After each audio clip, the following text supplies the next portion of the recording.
My parents handed me a bag. If my husband hadn't trusted his gut, we wouldn't be here to tell the story. My husband's face turned pale, and he whispered, "Turn the car around now." We were only 10 minutes away from the Canadian border. Our kids were half asleep in the back seat, and I was laughing at a joke my husband never made. He didn't yell or panic. He just stared ahead as if he was watching a bomb ticking down. I trusted him and took the exit. When I found out why, I never saw my parents the same way again. Our plan for the trip was simple. We were supposed to leave early, with snacks for the kids in the back and coffee for us in the front. We would drive for a few hours, cross into Canada, visit some friends we hadn't seen in a while, and pretend to enjoy some potato salad. It was supposed to be a normal, almost boring trip, which was exactly what we wanted. I was the one driving. I always drive because I don't like how my husband brakes at the last minute, and I'm also prone to motion sickness. The kids, all three of them ages 5, 7, and 10, were half asleep in the back, watching a cartoon and arguing about imaginary lines on the seat. They were a small, chaotic bunch in matching neck pillows. Everything was fine. Not magical or miserable, just fine, until my husband said, "Turn around now." At first I didn't react in a meaningful way. I just chuckled or smirked, the kind of reaction you have when you think someone is joking, but not funny enough to actually laugh. I asked him why, but he didn't answer right away. He just kept staring straight ahead and said, "Please turn around." That's when I knew he wasn't joking. My husband is not the type to panic. His usual demeanor is calm, relaxed, and sometimes tired. I've seen him deal with a kitchen fire with less stress, so I took the last exit before the border. The road curved gently as if it was giving me a second chance.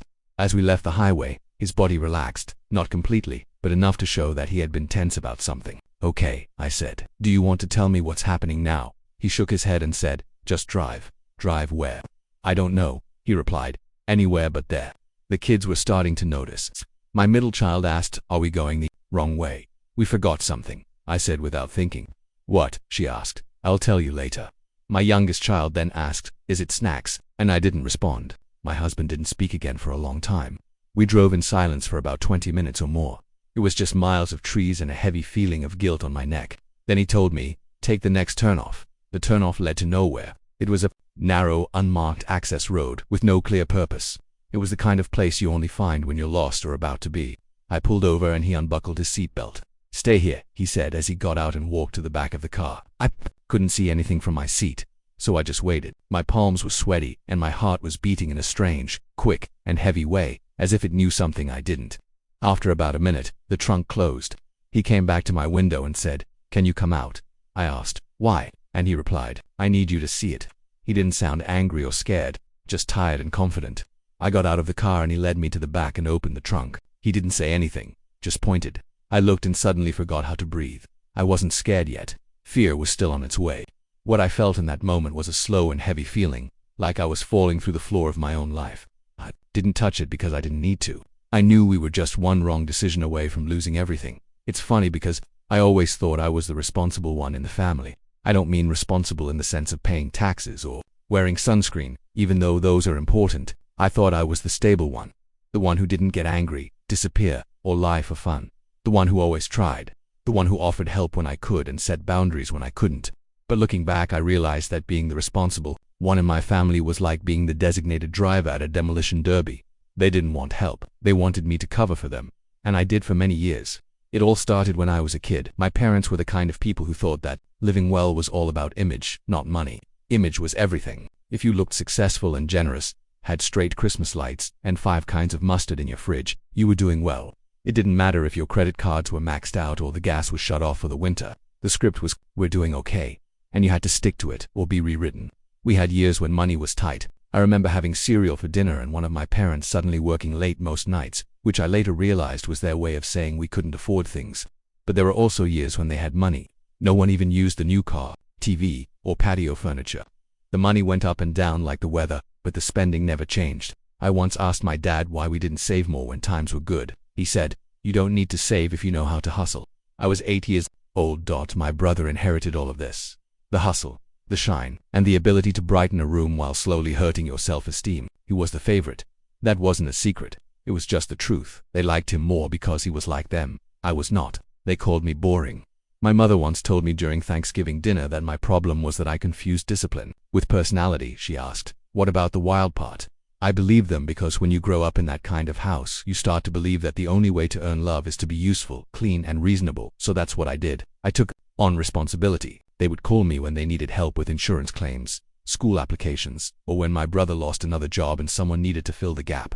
I gave as much as I could, but not so much that things would completely fall apart. Just enough to avoid being the bad guy, even when they caused the pain and made every no seem selfish. I gave because they were my parents, and it seemed easier than the alternative.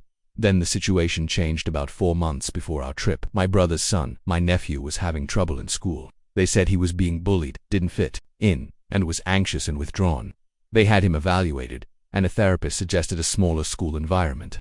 They found a private school that was very exclusive, very expensive, and life-changing as they described it. They couldn't afford it but got him conditionally accepted if they paid a deposit.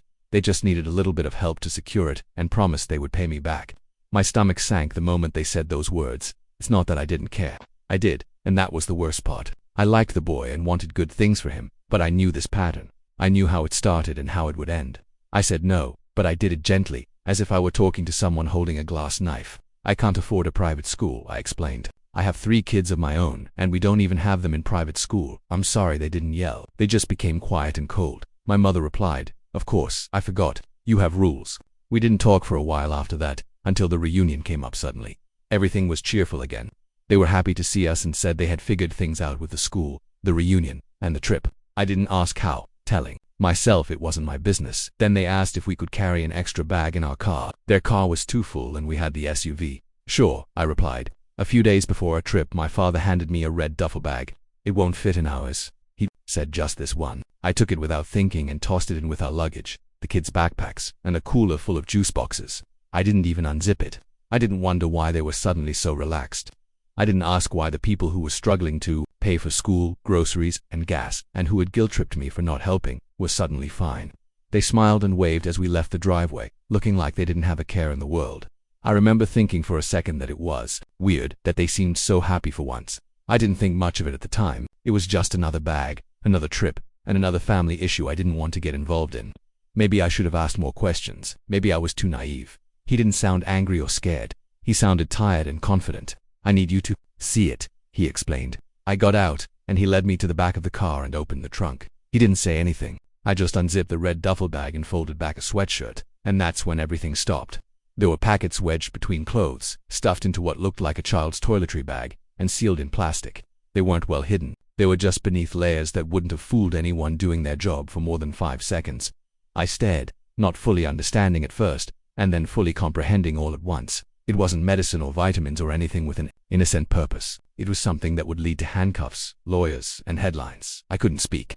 Every muscle in my chest tightened, and it felt like I was drowning in slow motion. He didn't say, "Look what they did," or "This is what I thought." He simply zipped the bag closed again and let the silence finish the sentence. I took a step back, and the gravel crunched under my shoes as if it were somewhere else, not connected to anything real. "They put that in our car," I finally said, my voice sounding thin. "They put that in our car," he repeated, nodding. "With the kids?" I asked. He nodded again. For some reason I looked up at the sky and it was still blue. It still seemed like a good day, and I hated that. It felt wrong, as if the sky hadn't gotten the memo. "How did you know?" I asked. He didn't answer right away, just stared at the closed trunk as if it was still open underneath. When they gave us the bag, he eventually said, there was something in their eyes, the way they smiled, as if it were already done, as if they were sure it would work. He shrugged and shook his head, as if he was trying to get the memory out. I couldn't stop thinking about it the whole drive. He continued, "Then, just before the border, it hit me." He looked at me and said, "I wasn't sure, but I knew." And that was somehow worse. That someone else had seen what I had trained myself not to see. I turned around, walked slowly back to the driver's seat, got in, closed the door, and sat for a minute, letting the heat from the windshield soak in while my hands shook. Then I started the car and drove. The kids didn't ask this time. They were engrossed in a cartoon. They had forgotten about Canada, Auntie Karen, the cousins, and the small toy bags I had secretly packed for the reunion. We drove for a while, just on the highway and side roads, without a destination. My phone started vibrating. First it was my mother, then my father, and so on. Neither of us answered. We didn't need to. We already knew what they would say. "Where are you now? What happened? Are you okay? Where's the bag?" We just kept driving, with the screen flashing like a small alarm every few minutes. Eventually we turned toward their house. It felt automatic, like we were on a track. We didn't talk about it because we both knew what had to be done. I pulled into the driveway and parked. It was the middle of the afternoon, but the front porch light was still on from the night before. My husband got out first and walked to the trunk, and I followed. We didn't say a word. I reached for the mat and found the key, which was still in the same place it had always been, taped to the back of a fake rock my father had bought from a catalog that also sold deer whistles and solar-powered frogs. He opened the front door, and we walked in. The house smelled of old coffee and carpet cleaner. We placed the red duffel bag right inside the hallway. I didn't open it or adjust it. I just set it down like a quiet bomb that didn't need to explode, to destroy everything. He turned the knob and locked the door behind us. We got back in the car, still not saying anything. I think we both felt that speaking would ruin something later that day. After the kids were asleep and the house was quiet, I answered the phone. It was my mom, and her voice was bright and fake, like it was a call about muffins. "Oh honey, we were so worried," she said. "We didn't know what happened. You just disappeared." I didn't say anything. "Is everything all right?" she asked still. I said nothing. "Where is the bag?" she asked. I let that question hang for a moment. Then I said, "We dropped it off at your house." There was a pause. "If it was that important," I added, "maybe you should have taken it yourselves." Her voice didn't change, but I could hear the catch in it. That flash of recognition told me she knew exactly what I meant, and I knew exactly what she had done. She said nothing, and neither did I. Then I said, "We aren't doing this. Do not call again," and hung up. That was it. No screaming, no final speech, just a line drawn and a door closed. And that should have been the end, but at WASN single quotes T. They showed up on Wednesday without warning or a text. The doorbell rang, not with a sense of guilt, but as if they were delivering muffins. I knew it was them before I even looked. There's a certain kind of pressure that comes through a front door, like a bad smell or static in the air, especially when it's people who believe they've done nothing wrong. I opened the door just enough to step outside before closing it firmly behind me. My parents stood there as if they hadn't just tried to ruin my life with a smile and a duffel bag. My mother gave me a tight, practiced smile that was supposed to look warm but didn't reach her eyes. "We wanted to check in," she said, as if we were in a group chat and I had missed a brunch invitation. My father added, "We thought maybe we could clear the air." I said nothing, just crossed my arms and waited. My mother hesitated, then said, "We didn't know how much you understood." There it was, the tell. They knew I knew, they just didn't realize how much I believed in myself. I tilted my head and asked, "Do you mean the bag?" Neither of them responded, which was enough. "You put it in our trunk," I said, "with your grandchildren in the back seat." My mother swallowed and said, "We didn't think it would be a big deal. It wasn't going to be anything," my father said, trying to keep his voice steady. "It was just something to help with your debt." "We were desperate," my mother added. "You wouldn't help." There it was again, the fallback excuse, a one-size defense. "You would not help," as if their betrayal was an unavoidable result of my setting boundaries. I didn't yell or cry. "You didn't just betray me," I replied. "You risked our lives." Neither of them spoke. "You endangered your daughter, your son-in-law, your grandchildren." My father shifted his weight, and my mother blinked as if she was about to cry but couldn't. "We're done," I said. "Do not call, do not come here. You don't get to see the children. This is over." She opened her mouth and I could hear the classic line forming, "You're being dramatic or you'll cool off." Instead, she simply said, "You will come around. You always do." I turned and walked back inside, locking the door behind me. And for the first time in a long time, I didn't wonder if she was right. 3 days later, I went to the school to pick up the kids, and they weren't there. My stomach dropped so fast I couldn't speak. I just looked at the teacher as if she had told me my house was on fire. "Oh, they were already picked up," she explained, as if it were a normal thing. "Your parents said you had asked them to." I can't remember driving. I remember being in the car and hearing the engine, but nothing in between. They were at my parents' house. Of course, they were inside, and it looked like a birthday party had exploded. There were toys, candy, balloons, and a whole Lego set that cost more than my weekly grocery budget. The kids were glowing from a sugar high, holding new things, and laughing as if they were at Disneyland. My parents were acting like everything was fine. My mother was slicing cake and my father was on the floor building something that beeped. It was surreal, like I had walked into a parallel universe where they were the kind of grandparents who loved giving, but they weren't. This wasn't love. This was a strategy, emotional bribery where affection was used as a weapon. They had never spoiled the kids like this before, not ever. But after we cut them off, they were suddenly like Santa Claus with a debit card. I stood there for a second, trying to remember what it felt like to give someone the benefit of the doubt, but I couldn't. "We're leaving," I said. The children wind. "But why?" grandmother said, ... double quotes. "We are leaving now." They didn't understand. How could they? They had just been told yes by people who had spent their whole lives saying no. They liked it. It was easy to enjoy. "Can we keep the toys?" one of them asked, clutching a stuffed bear as if it held the answers. I paused for a second, then said, "Yes," because taking away the toys would have made me the villain, and I wasn't going to let my parents win. As we left, my mother called out softly, in a sing-song voice, "They will come back to us." They always do. She said it like it was a fact, like a promise, as if she still believed she could win. That night, I wasn't waiting for a magical sign or an emotional breakdown. I just sat down on the bed, looked at my husband, and said, "We have to leave." He didn't ask why. He didn't need to. "I don't want them around the kids," I explained. "Not at school, not at the grocery store, not down the block pretending to be harmless." He nodded slowly, as if he was already halfway there. "You mentioned North Carolina before," he said. "You told me your company has an office there. Your parents live there." I said. "I wasn't ready then. I am now."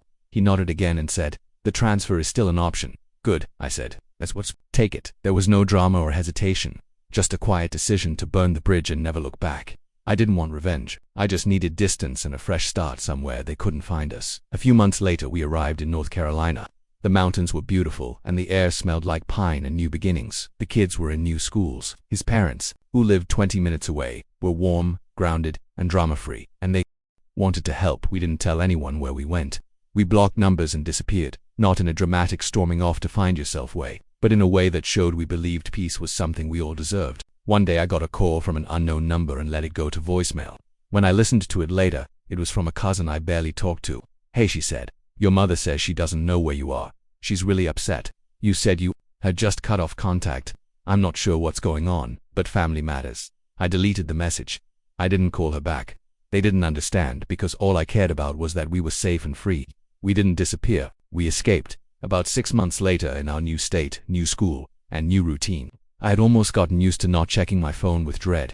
The silence was still a little unsettling, but it wasn't as scary. And then I got an email from my brother. The subject line said, "Emergency, please read." I stared at it for a while, considering deleting it or marking it as spam instead. I opened it. It was long, frantic, and poorly punctuated. The main point was that our parents had been arrested again. This time it wasn't because they were stupid, even though that was part of it, but because they had actually done the thing they almost got arrested for before. They had tried to smuggle something across the border themselves, with no middlemen or family to blame. It was just a trunk full of product and 2 people in their 60s who still thought rules were just suggestions. They were caught, of course. The email ended with a plea. "They need help," he wrote. "They need money to hire a lawyer. This is serious. You have to put the past aside and show up. You are family." I read that last line 3 times. Then I hit reply. All I wrote was, "I showed up once. I won't do it again." I meant it. I didn't hear anything else for a while, but eventually, word got back to me, as it always does.